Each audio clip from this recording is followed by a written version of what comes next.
एक शाम प्राची टीवी पर सीरियल देख रही होती है। तभी उसकी सास वहां आती है।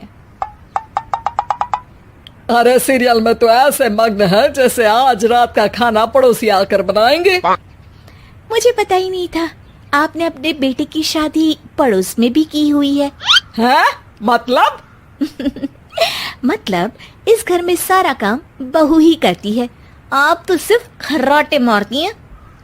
अच्छा जी, फिलहाल तो तुम आराम फरमा रही हो, चलो जाओ, ये मेरे टीवी देखने का समय है। आहा, इसीलिए मुझे भगाया जा रहा है। सॉरी, अब तो बिल्कुल नहीं जाऊंगी। प्राची की इस बात पर दोनों सास बहू के बीच टीवी रिमोट के पीछे बच्चों जैसे छीना झपटी शुरू हो जाती है, जिसके बीच श्लोक भी काम से घर वापस आ जाता है। आज मेरी चूहे बिल्ली की जोड़ी किस बात पर झगड़ रही है? अरे तेरे बीवी मुझे टीवी ही नहीं देखने दे रही। अरे तुम्हारी मम्मी मुझे खाना बनाने के लिए फोर्स कर रही है। अरे वाह, ऐसे बेतुके रीजन पर तो बच्चे भी झगड़ा नहीं करते। अरे मुझे कुछ मत बोल, सब इसने ही शुरू किया है। हाँ हाँ, जैसे आप तो बहुत दूध की धूली है ना। अरे बस, दोनों चुप।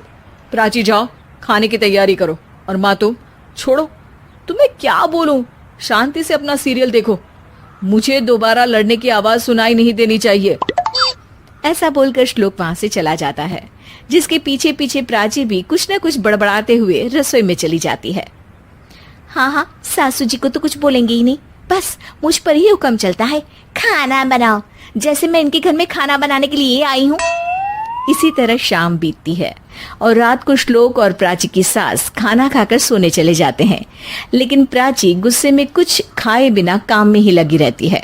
इस घर में किसी को घंटा फिक्र नहीं पड़ता, मैं खाऊं या भूखी रहूं। प्राची कुछ देर के लिए रसोई से बाहर जाती है और जैसे ही वापस आती है तो वहां दूध का भरा ग्लास देखकर हैरान रह जाती है। फिक्र पूरी है, बस दिखाना नहीं है। प्राची दूध पीकर सोने चली जाती है और अगली सुबह एक बार फिर सास बहू का कार्टून नेटवर्क स्टार्ट हो जाता है। ये तुमने ही किया है। अरे अजीब जबरदस्ती है, मैं बोल रही हूँ मैंने कुछ नहीं किया। दोनों ने मिलकर पूरे घर को पागल खाना बनाया हुआ है। यहाँ कोई नॉर्मल इंसान तो रह ही नहीं सकता, इसीलिए अब पड़ोसी क्या रिश्तेदार भी घर आने से कतराते हैं। और सुन बेटे, तू भी चंगा, तेरी माँ भी चंगी, तेरी बीवी भी चंगी, रिश्तेदार। हाँ जी, आपको नहीं पता क्या, गंगाधर ही शक्तिमान है, रिश्तेदार ही। हाँ हाँ, बस समझ गया। कभी जानवरों जैसे लड़ेंगी तो कभी जुगलबंदी करेंगी। भाई मैं आप दोनों के बीच में नहीं फंसना चाहता। सास बहू की इस मनमौजी जोड़ी से परेशान होकर श्लोक अपना सिर खुजलाता वहां से चला जाता है। चलो अब मैं भी कीर्तन में जा रही हूँ। इस पर जैसे ही सास कमरे में अपना पर्स लेने जाती है तो वहां नाश्ते की प्लेट रखी देख मुस्कुराने लगती है और नाश्ता करके घर से बाहर निकलते हुए कुछ पैसे टेबल पर रख जाती है, जिसके कुछ देर बाद सिलेंडर वाला घर आता है। ओ मुरी मैया, मैं सिलेंडर के बारे में तो बिल्कुल भूल ही गई थी। घर खर्च के सारे पैसे भी मम्मी के पास है और श्लोक से बोला तो उल्टा 4 बात सुनाएंगे। प्राची ये सोच ही रही होती है कि अचानक उसका चेहरा चमक उठता है और वो घर में आकर इधर उधर देखने लगती है। तभी उसकी नजर टेबल पर रखे पैसों पर पड़ती है, जिन्हें वो सिलेंडर वाले को दे देती है। ये सब श्लोक देख लेता है। अच्छा बेटे, इतना बड़ा घोटाला, सबके सामने मैं तेरी दुश्मन और पीठ पीछे तेरी मेरी यारी। इस पर श्लोक एक प्लान बनाता है और शाम को सब एक साथ बैठे होने पर बोलने लगता है। माँ, तुम दोनों की बहुत लड़ाई होती है, इसलिए मैं सोच रहा हूँ कि प्राची को उसके घर छोड़ाऊं, इससे वो भी खुश रहेगी और तुम भी। अचानक श्लोक की ये बात सुनकर सास बहू शौक से उसकी तरफ देखती हैं। अरे ऐसे कैसे घर छोड़ाओगे, मुझे कहीं नहीं जाना। अरे तुमने बोला नहीं पर मैंने सुन लिया, तुम्हें मम्मी के साथ रहना अच्छा नहीं लगता, मुझे पता है। अरे वो अरे, जब बहू खुद कुछ काम बोले तो वो तुझे सुनता नहीं, और अब जो इसने बोला ही नहीं वो तू समझ गया। जब उसे नहीं जाना तो फिर जबरदस्ती क्यों कर रहा है? अच्छा, फिर आपको मौसी के घर छोड़ाता हूँ, बस अब आप दोनों एक घर में एक छत के नीचे नहीं रह सकती। मैं इस टॉम एंड जेरी की जोड़ी को और नहीं झेल सकता। है? ऐसे कैसे नहीं रह सकते? तुम्हें इतनी दिक्कत है तो तुम्हारा बोरिया बिस्तर पैक कर देती हूँ, लेकिन मम्मी जी कहीं नहीं जाएंगी। बिल्कुल यही सुनना था मुझे। अगर दोनों में इतना ही प्यार है फिर हर वक्त ये लड़ाई का नाटक क्यों करती हो?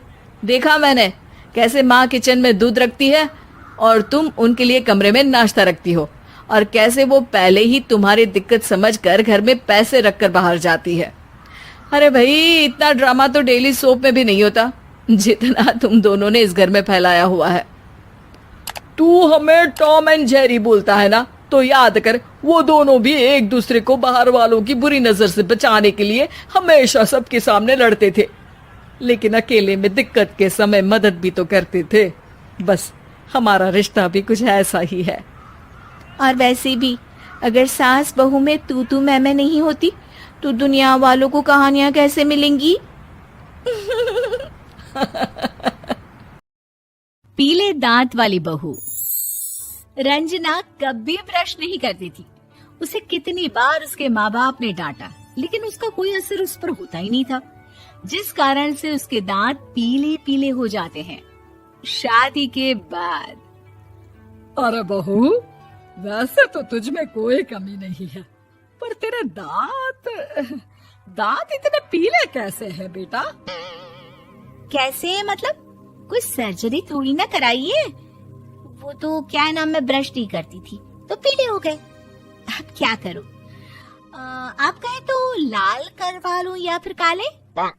यार ये क्या है, क्यों माँ से लड़ रही हो? लड़ रही हूँ? अरे मैं लड़ रही हूँ या ये बोल रही है कि दांत पीले हैं, पीले? अरे तपस्या थोड़ी ना की है इन्हें पीले करने के लिए।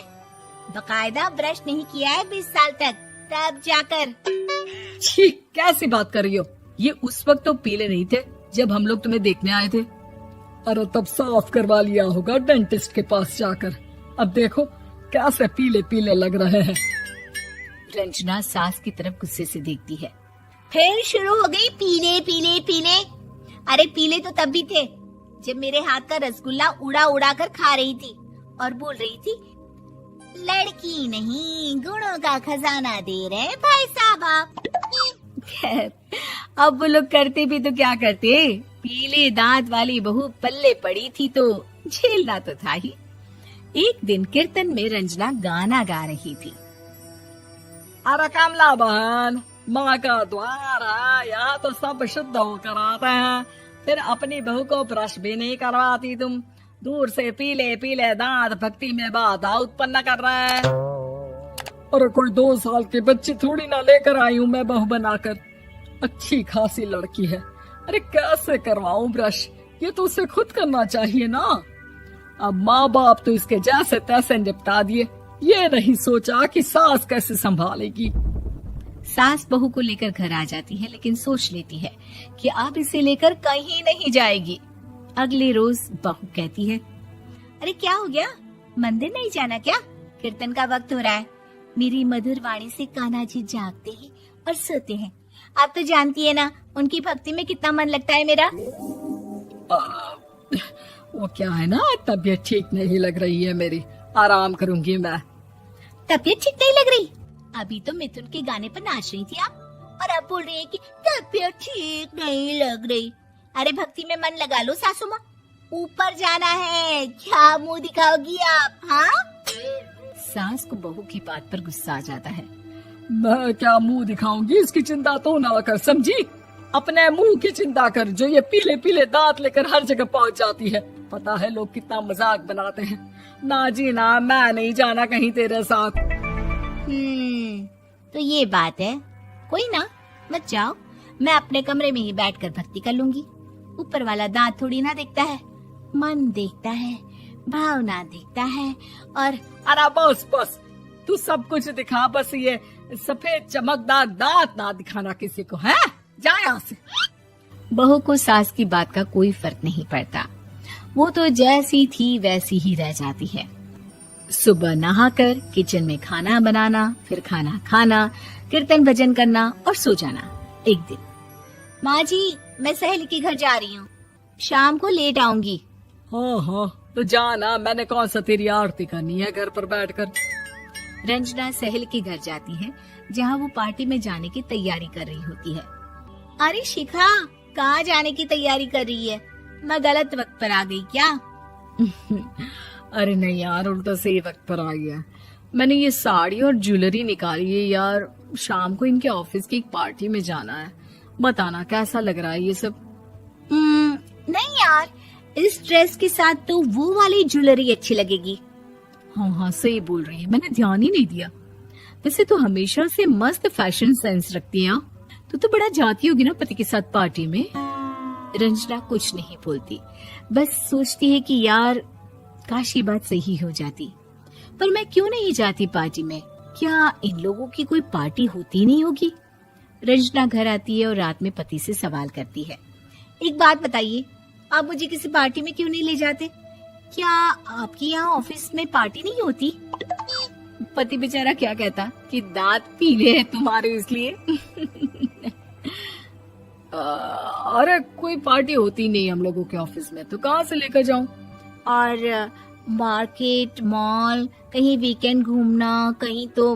अरे यार, सारे हफ्ते में एक छुट्टी मिलती है, तो सोचता हूँ कि आराम ही कर लूं। क्यों? रंजना मन मार के रह जाती है। पहले कभी सास के साथ मंदिर जाया करती थी, लेकिन वो भी सास ने ले जाना बंद कर दिया। घर बैठी बैठी रंजना बोर हो जाती है। तभी उसे आइडिया आता है और वो मायके जाने का सोचती है। सासू माँ, 2 दिनों के लिए मम्मी के घर जा रही हूँ। अच्छा ठीक है, आराम से जा। और हाँ, माँ से कुछ अच्छी आदत सीख कर आना कि कैसे शरीर के हर भाग की तरह दांतों की सफाई भी जरूरी होती है, समझी? शुरू हो गई ना आप? वो लोग आपकी तरह नहीं है कि छोटी छोटी बात का बतंगड़ बना दे। उन लोगों के लिए मैं मायने रखती हूँ, ना कि मेरे पीले पीले दांत। रंजना माँ को बिना बताए उन लोगों को सरप्राइज देती है, लेकिन जैसे ही वो दरवाजे पर पहुँचती है, अंदर देखती है कि घर वाले कहीं जा रहे होते हैं। अब माँ, काश रंजना दीदी के दांतों वाली प्रॉब्लम नहीं होती, तो वो भी हम लोगों के साथ चलती ना बुआ जी की बेटी की शादी में। हाँ बेटा, लेकिन अब उसे कौन समझाए कि उसको उसके पीले दांत नहीं दिखते, लेकिन उसके आसपास के लोगों को कितना एम्बैरेसिंग फील कराते हैं। मुझे तो कितनी बार उसके स्कूल की टीचर ने शिकायत की कि उसके साथ कोई लड़की बैठना भी नहीं चाहती, और ना ही कॉलेज में कोई उससे बात करना चाहता था। लेकिन पता नहीं क्यों उसे ये बात समझ में ही नहीं आती। कोई कमी नहीं है उस लड़की में, बस यही कि दांत पीले हैं। वो तो भला हो जीजाजी और उनकी माँ का, जो दीदी को जैसी है वैसे ही रखा हुआ है। रंजना को अपने घर वालों की बात सुनकर बहुत दुख होता है। वो सोचती है कि वो क्या करे, लेकिन फिर वो सीधा डेंटिस्ट के पास जाती है, अपने दांत चमकाती है और कसम खाती है कि वो रोज ब्रश करेगी। अरे क्या हो गया? तुम तो 2 दिनों के लिए गई थी ना, पर कोई ना, अच्छा है, चलो आ गई तो। रंजना सास के सामने आकर खड़ी हो जाती है और पूरी स्माइल करती है, उसके चमकदार दांतों को दिखाती हुई। हैं? चले मंदिर। माँ, मुझे माफ कर दीजिए, मैंने आप लोगों को बहुत एम्बैरेसिंग फील करवाया। मैं आज से रोज ब्रश करूंगी।